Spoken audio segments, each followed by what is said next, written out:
प्रभु ने हमें छुड़ाया है शैतान की सामर्थ और अधिकार से। शैतान का आपसे कोई काम नहीं है। यदि आप उसे अनुमति दे तो वह आपसे खेलते रहेगा, लेकिन उसे अनुमति न दे तो चले जाएगा। इसलिए बाइबल कहती है कि शैतान को कोई जगह न दे। बाइबल कहती है कि शैतान का सामना करो और वो भागेगा। देखिए, बाइबल कहती है कि उसने शैतान को प्रधानताएं, अधिकार और सामर्थ को आपके पैरों के नीचे रखा है। Hide me now under your wing. Cover me within your mighty hand. When the oceans rise and thunders roar, I will soar with you above the storm. Father, you are king over the flood. I will be still, know you are God. I will be still, know you are God. Find rest, my soul, in Christ alone. Know His power in quietness and trust. When the oceans rise and thunder roar, I will soar with you above the storm. Father, you are king over the flood. I will be still and know you are God. I will be still. When the oceans rise, when the oceans rise and thunders roar, I will soar with you above the storm. Father, you are king over the flood.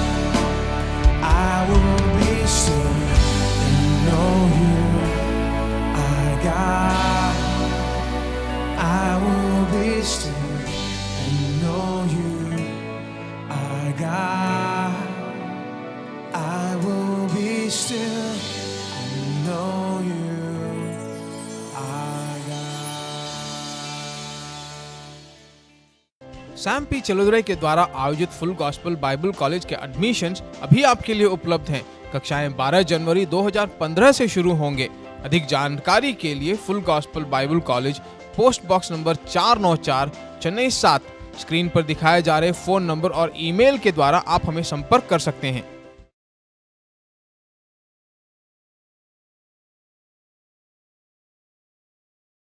चलिए मेरे साथ निकाले भजन 112।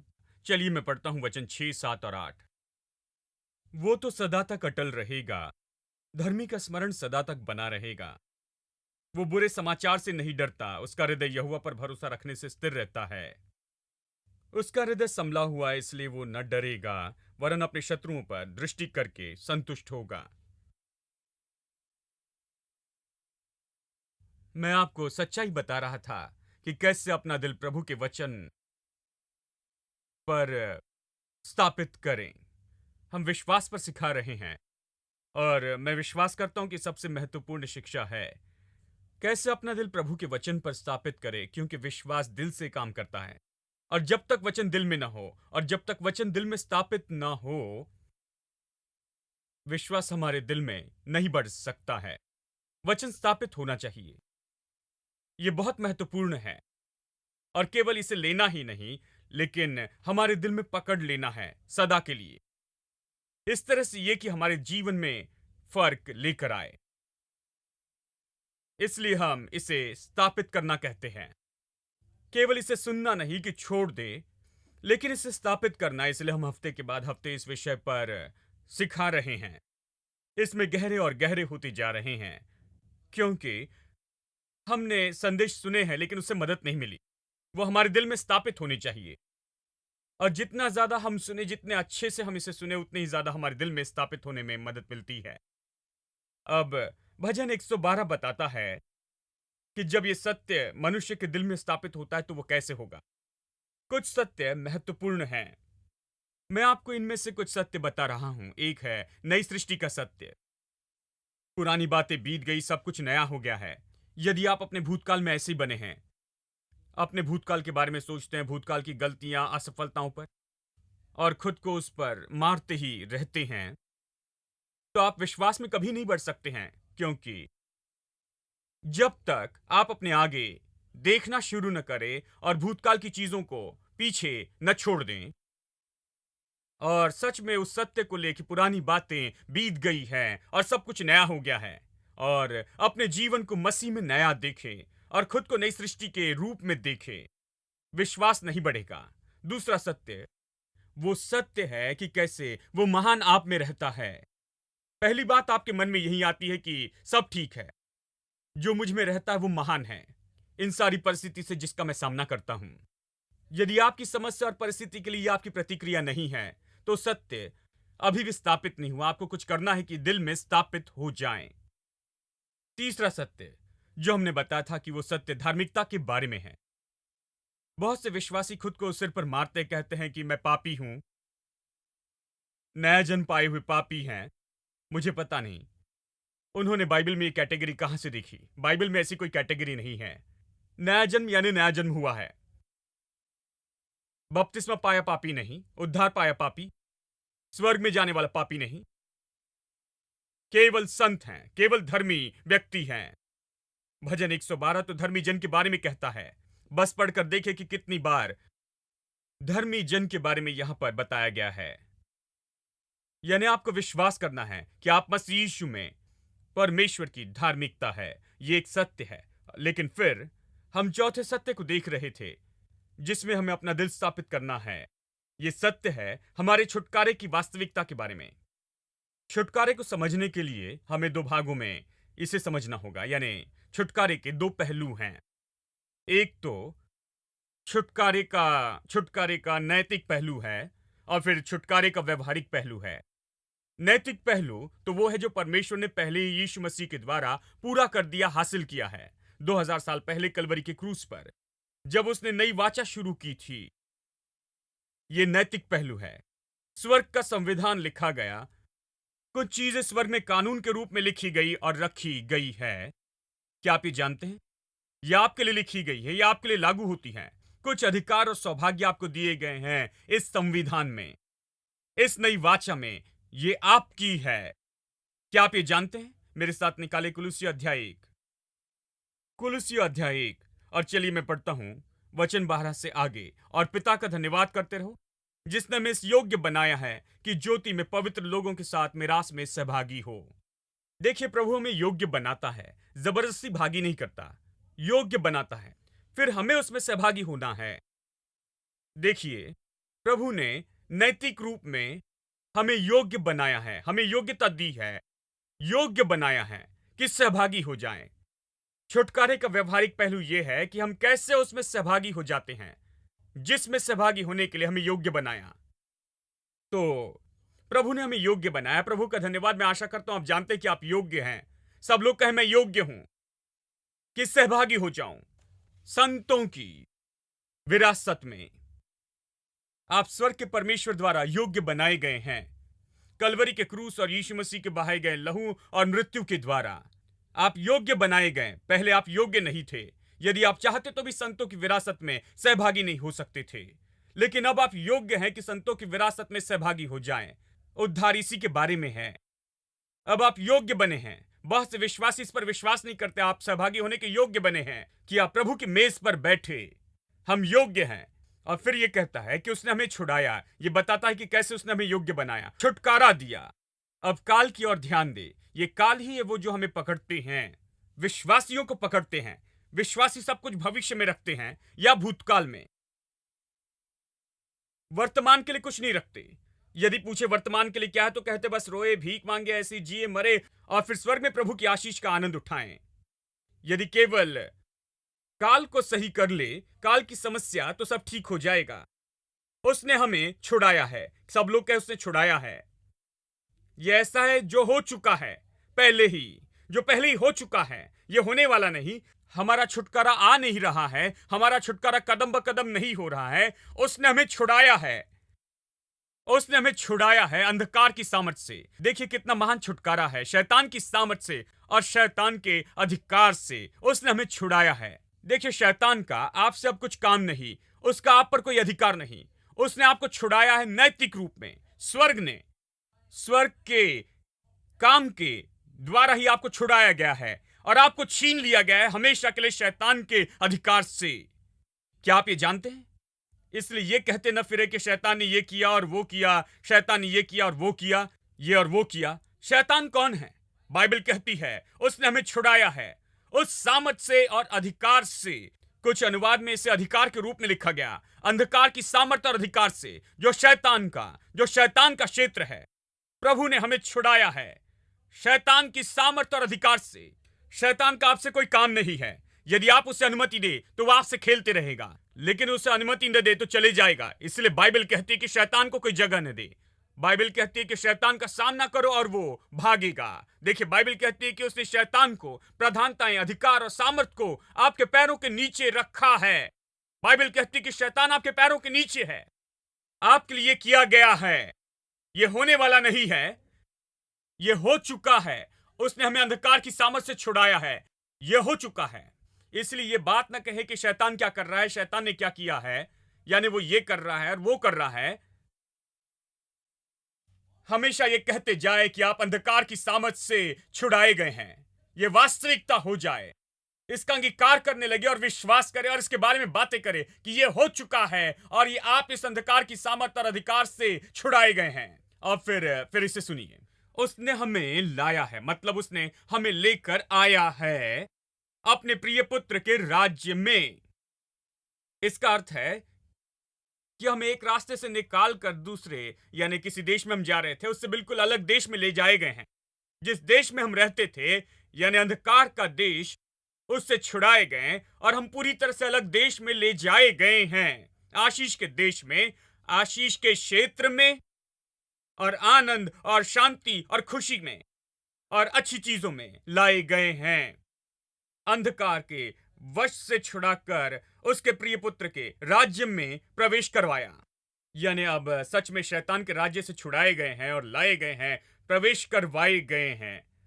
आपको लाया गया है, ये हो चुका है, लाए गए, पहुंचाए गए। ऐसा नहीं कि जो होने वाला है, ये पहले ही हो चुका है। देखिए फिर से ये कहता है कि कैसे ये सब हुआ, वचन 14 में, जिसमें हमारे पास छुटकारा है। सब लोग कहे हमारे पास ये है। ये ऐसा नहीं जो हमारे पास होगा, हमारे पास है। देखिए यही समस्या है। हम हमेशा चर्च में कहते हैं कि सब कुछ होने वाला है, जैसे मानो सब कुछ होने वाला है कहीं दूर भविष्य में, आकाश में कहीं दूर रोटी है, ऐसी आस्था। कुछ जो होने वाला है, एक दिन, किसी दिन, नीले आसमान के पार, ये सारी चीजें। लेकिन ये ऐसा है जो हो चुका है। उसने हमें छुड़ाया, उसने हमें लाया है परमेश्वर के राज्य में, और उसने ये सब कुछ किया है क्योंकि हमारे पास छुटकारा है। छुटकारा उसके लहू के द्वारा, यानी पापों की क्षमा है। यानी प्रभु ने ये किया है। ये नैतिक पहलू है, ये स्वर्ग का नियम है। स्वर्ग कहता है, स्वर्ग हमारी ओर देखकर कहता है, देखो ये स्वर्ग का है, ये स्वर्ग का नागरिक है। ये वो नागरिक है जो सारे सौभाग्य के लिए निश्चित किया गया है और अधिकार परमेश्वर ने इसे दिए हैं नई वाचा के कारण। ये परमेश्वर का है। स्वर्ग आपके बारे में यही कहता है। आप क्या कहते हैं? विश्वासी अभी भी कहते हैं कि शैतान ने ये किया और वो किया, जैसे मानो वो अभी भी शैतान की सामर्थ में है। लेकिन स्वर्ग कहता है नहीं, तुम उससे बहुत समय पहले आजाद हो और आपने छुटकारा पाया है और आपको सारे अधिकार और सौभाग्य दिए गए हैं। तो व्यवहारिक पहलू है कि जो नैतिक रूप में आपका है उसका उपयोग करना है। या जो नैतिक रूप में आपका है उसे लेना है और उसे लेना है और आनंद उठाना है, वो सब पाना है जो परमेश्वर ने आपको छुटकारे द्वारा दिया है। अब व्यवहारिक पहलू में हमें कमी होती है, नैतिक पहलू में कुछ भी होना बाकी नहीं है। लेकिन लोग हमेशा ऐसे काम करते हैं जैसे मानो प्रभु को कुछ करना है, प्रभु से भीख मांगते, उससे विनती करते, प्रभु के आगे रोते, प्रभु का सिंहासन हिलाते, उपवास और प्रार्थना करके प्रभु को पुकारते और सब कुछ करते हैं और प्रभु से करवाना चाहते। प्रभु कहता मैंने सब कुछ कर दिया, ये पूरा हुआ, ये हो चुका है। इसलिए हम वो सब यहां नहीं करते, हम बस प्रचार करते हैं क्योंकि हम लोगों को विश्वास करने लगाते हैं कि ये पहले ही हो चुका है, कि वो विश्वास में काम करे और जो उनके लिए है उसे ले ले। समझ रहे हैं क्यों जो हम करते हैं उसे क्यों करते हैं? देखिए, हम भीख मांगने में और रोने में नहीं हैं। हम प्रभु से विनती करने और उसके सिंहासन को हिलाने में नहीं है कि प्रभु को नीचे लेकर आए। नहीं, वो 2000 साल पहले नीचे आया था, उसने सब कुछ किया और उसने हमें सब कुछ दे दिया। और बाइबल कहती है कि आंखों ने नहीं देखा, कानों ने नहीं सुना, जो बातें मनुष्य के मन में नहीं उतरी, ऐसी चीजों को परमेश्वर ने हमारे लिए तैयार कर रखा है। लेकिन परमेश्वर का आत्मा, बाइबल कहती है, उसने हम पर यह प्रकट किया है। यानी ये प्रकाशन का चर्च है। ये चर्च तो प्रकाशन प्रचार करता है कि प्रभु ने क्या किया है और हमें पहले क्या दिया है मेरे दोस्तों। इसलिए हम प्रभु से भीख मांगने और रोने में नहीं पड़ते हैं कि वो हमारे लिए कुछ करे। अब मैं चंगाई को उदाहरण के रूप में उपयोग करता हूं क्योंकि यह छुटकारे का एक भाग है और इसे आसानी से समझ सकते हैं क्योंकि सबको इसकी जरूरत है और हर कोई किसी व्यक्ति के साथ में संपर्क में होता है जो इस बात से जा रहा है और ये उनके जीवन का एक भाग है। इसे आसानी से समझा जा सकता है और ये हर व्यक्ति के लिए लागू हो सकता है। इसलिए मैंने दिखाया, यीशु जब इस संसार में आया उसने देखा कि इब्राहिम की संतान भिखारी है, बीमार है, दुष्ट आत्मा ग्रस्त है और वो बस यही कहते फिरा कि अपनी खाट उठा और चल। उसने किसी के लिए प्रार्थना नहीं की। क्या आपने गौर किया? आप सारे सुसमाचार पढ़िए, आप कभी नहीं पाएंगे कि यीशु ने परमेश्वर से विनती की, भीख मांगी किसी की चंगाई के लिए। कभी नहीं, क्योंकि ये आशीष तो पहले से ही इब्राहिम की संतान के लिए थी। इब्राहिम की वाचा में, पुरानी वाचा में, तब तक नई वाचा नहीं आई थी। यीशु अब तक क्रूस पर नहीं मरा, यीशु ने अपना लहू नहीं बहाया था, वो मरा नहीं था, वो जी नहीं उठा, तो वो लोगों को उस छुटकारे के द्वारा नहीं छुड़ा सकता था जो कलवरी के क्रूस पर हुआ था। वो लोगों को पुरानी वाचा के आधार पर चंगाई दे रहा था और इब्राहिम की वाचा में और इब्राहिम की वाचा की प्रतिज्ञा के अनुसार। यानी देखिए, फर्क था। जैसे यीशु वहां पर चल रहा था अपने समय में अपने लोगों के बीच में, उसमें और उसके अपने लोगों में यानी यहूदी लोगों में फर्क था। क्या था? कुछ लोग कहते हैं वो परमेश्वर था और बाकी लोग थे। नहीं, वो मनुष्य था। बाइबल कहती है कि प्रेरित अध्याय 10 वचन 38 में परमेश्वर ने यीशु नासरी को अभिषेक दिया। देखिए, परमेश्वर लोगों को चंगाई नहीं दे रहा था, यीशु ने अपने परमेश्वरत्व को छोड़ दिया था और मनुष्य के रूप में आया और मनुष्य के रूप में काम कर सब कुछ किया जैसे मनुष्य करता। यानी जैसे एक भविष्यवक्ता इब्राहिम की वाचा में जो पवित्र आत्मा से भरा था, जैसे कोई भी मनुष्य सेवा करता, जैसे कोई भविष्यवक्ता करता, वो जाकर सब बीमारों को चंगाई दे रहा था और जो शैतान के साथ आए थे सबको इब्राहिम की वाचा के भविष्यवक्ता के रूप में, ऐसे मनुष्य के रूप में जो पवित्र आत्मा से भरा था, वचन से भरा था, दिल में विश्वास से भरा था, वो लोगों को चंगा और परिपूर्ण घोषित करता रहा।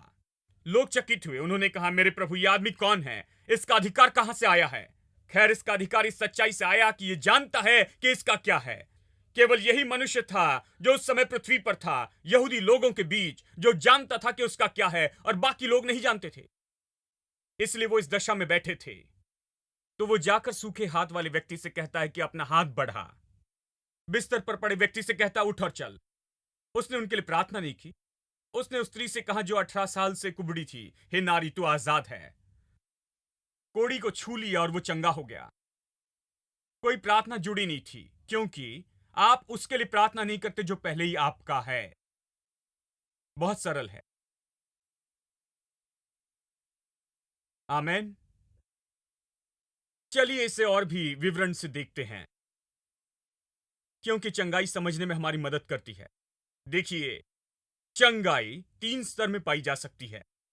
एक, संसार के लिए चंगाई है। जब मैं संसार कहता हूं तो हर आस्था के लोग हैं हर वंश के लोग हैं, हर रंग, हर देश के लोग हैं।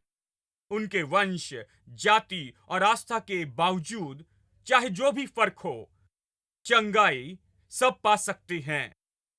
देखिए, क्योंकि यीशु केवल ईसाइयों का परमेश्वर नहीं, वो संसार का उद्धारक है।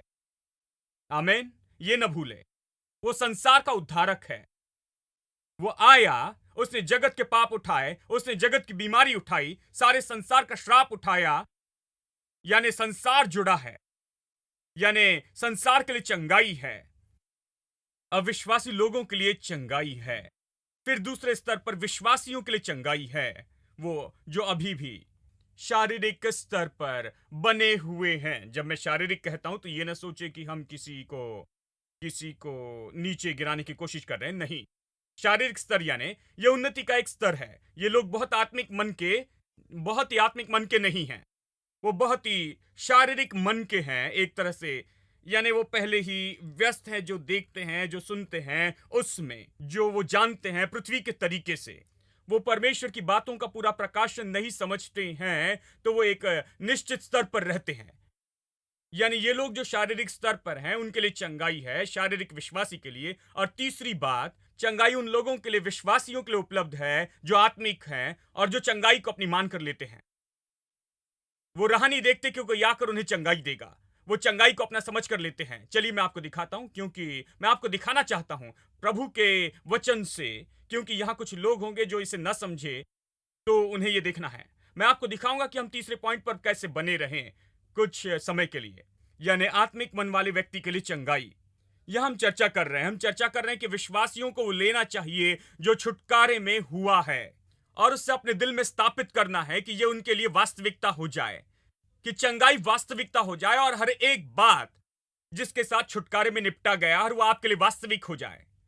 विश्वासी, सच्चा विश्वासी और कुछ विश्वास करता है, उसका उपयोग करता है जैसे यह उसका अपना है। विश्वासी इसके बारे में है, मैं यही बताऊंगा। लेकिन चलिए एक समय एक को देखते हैं। पहली बात, संसार के लिए चंगाई। मेरे साथ निकाले मरकुस का सुसमाचार अध्याय 16, और चलिए मैं पढ़ता हूं वचन 17 और 18। विश्वास करने वालों में ये चिन्ह होंगे कि वे मेरे नाम में दुष्ट आत्माओं को निकालेंगे, नई नई भाषा बोलेंगे, सांपों को उठा लेंगे, और यदि वे प्राण नाशक वस्तु भी पी जाए तो भी उनकी कुछ हानि न होगी। वे बीमारों पर हाथ रखेंगे और वे चंगे हो जाएंगे। अब देखिए, ये कह रहा है बीमारों पर हाथ रखना यीशु के नाम में कि वे चंगे हो जाएं। अब ये किससे कह रहा है? यीशु ने ये चेलों से कहा, लेकिन किस संदर्भ में? यदि आप वचन 16 देखें तो जानेंगे। उसने कहा, सारे जगत में जाकर सारी सृष्टि के लोगों को सुसमाचार प्रचार करो। फिर वचन 17 में बताता है कि क्या होगा जब तुम सारे जगत में जाओगे और लोगों को सुसमाचार बताओगे जिन्होंने कभी सुसमाचार नहीं सुना। वहां ये चिन्ह तुम्हारे साथ होंगे। एक चिन्ह यह होगा कि यीशु के नाम में तुम दुष्ट आत्माओं को निकालोगे, बीमारों पर हाथ रखोगे और वो चंगे हो जाएंगे। ठीक है, ये उस संबंध से कहता है कि जगत में जाना है जिन्होंने यीशु के बारे में नहीं सुना है, और संसार में सुसमाचार प्रचार करना है।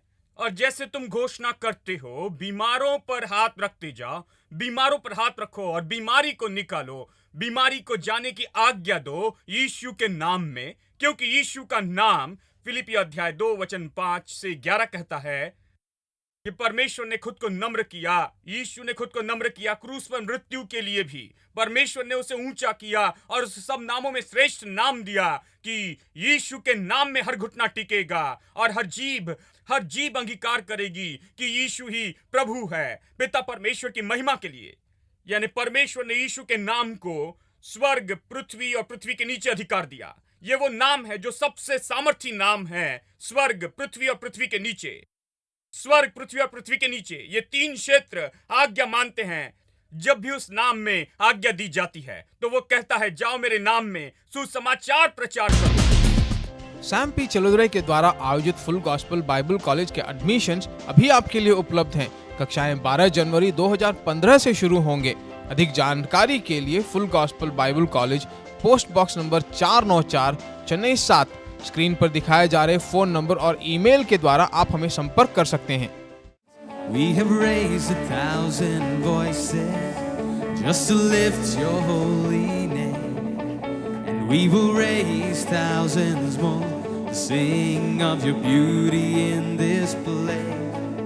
Well, none can even fathom, no, not one define your word, as we marvel in your presence to the ends of the earth. We give you glory, lifting up our hands and singing holy. You alone are worthy. We just want to touch your heart, Lord, touch your heart. Glory, lifting up our voice and singing holy. You alone are worthy. We just want to touch your heart, Lord, touch your heart. We have written down before you, with our willing hearts we sing, in the greatness of your glory. It's so hard to even speak. There is none